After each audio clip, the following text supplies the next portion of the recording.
Hi, hello, I'm Zero. Happy Pride Month. And in honor of Pride Month, I'm gonna be talking about what started it all, the Stonewall Uprising. As always, I'm just gonna get right into it. I'm not good at intros. Uh, in the early hours of June 28th, 1969, at a place known as the Stonewall Inn, an uprising is taking place. Queer people of all identities are starting to rise up against their oppressive environment in a movement that will last 6 days. Little do they know, however, that this uprising will be the start of a long fight that will eventually lead to more rights and recognition for those in the LGBTQ community. However, before I get into this, also I'd like to say I'm just reading off my script. I don't know what to do. I don't have my script memorized. I was kind of rushing. Sorry. But as always, uh, before I jump into this, I really want to make it explicitly clear that for a very, very long time before the Stonewall Uprising, queer people of color and transgender individuals were already fighting for rights, not just for themselves, but for queer people in general. Due to their inability to hide their marginalized identities, almost said multiple, many of these people started and led numerous groups that helped LGBT plus folk beforehand. The reason I bring this up is because I have seen a concerning uptick in people who are supporting things like LGB without the T, or trying to exclude or discriminate against queer people of color, and that is very obviously not okay. That is very much not okay. It's never okay to exclude or discriminate someone, especially when they have a well-deserved place in the community. And I hope that with this reminder, it'll kind of prompt people to understand that we need to exist in as a community, and we especially need to include those who fought for us before we fought for ourselves. So please stop stop it. Include everyone. Uh Anyways, back to what I was saying. Hang on, I gotta scroll. Uh Back to what I was saying. For centuries before Stonewall, people who identified as LGBTQ suffered from very severe discrimination. They could lose their houses, their jobs, their families, their friends. They could lose that all just because they were queer.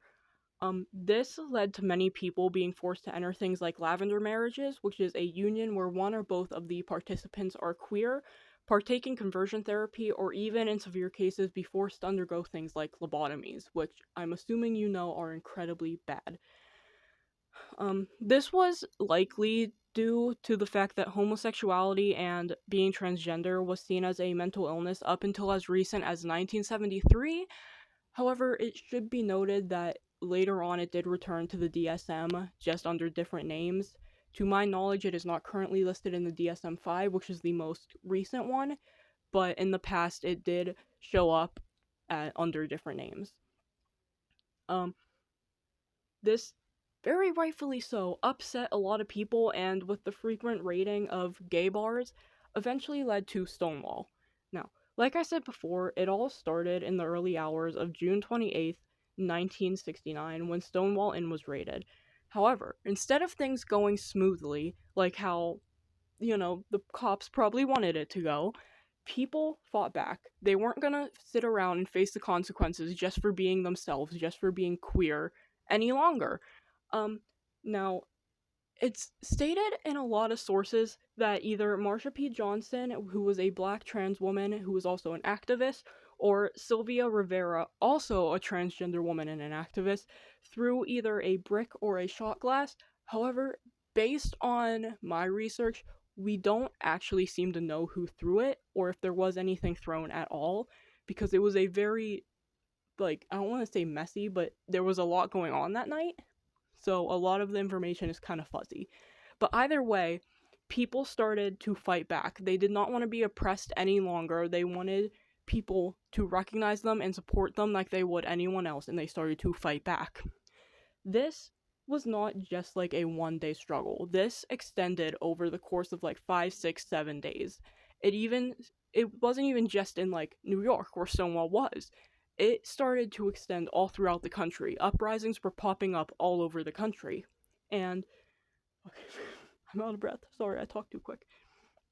Uprisings was rising up all across the country, and according to some sources, people were actually driving from their homes into the cities to join the fight. Like they were that upset, and they should be because they were being discriminated and discriminated against and oppressed, and that's not okay. Um, but yeah, after Stonewall, and thanks to the very brave people who stood up and fought, this caused like an extreme growth in LGBTQ plus activism, as well as queer groups, like queer organizations popping up much more. And that also, fun fact, is what led to the modern day Pride, the Pride Parade, Pride Month, and that is also why the saying "the first Pride was a riot" exists. But yeah, so we need to be saying thank you to those who fought for us beforehand, and stop, like I said earlier, stop excluding those who fought for us before we fought for ourselves.